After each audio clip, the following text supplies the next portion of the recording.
Before you apply, it's important to understand your certifier's fee structure and billing cycle. The National Organic Program does not specify how much a farmer should be charged, but it does say that the cost should be reasonable and that the certifier must provide the farmer with an estimate of costs.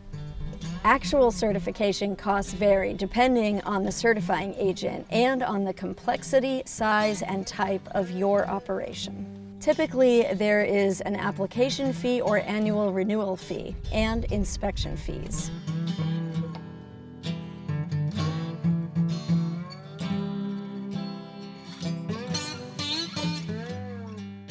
The National Organic Program website maintains a current list of accredited certifying agencies.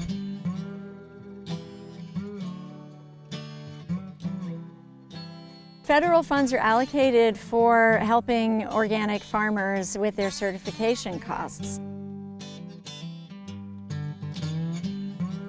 The cost share program is a reimbursement after you have paid for your certification costs for the year. You send in your application and they will return some funds to you.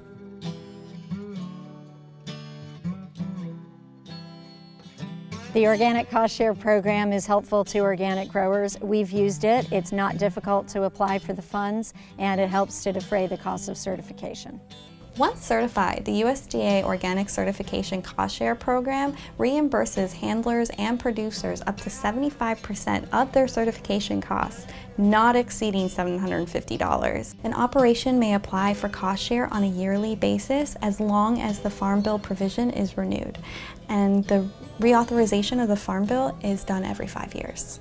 Of course, these amounts could change with each Farm Bill, so to learn more, visit the National Organic Program's website.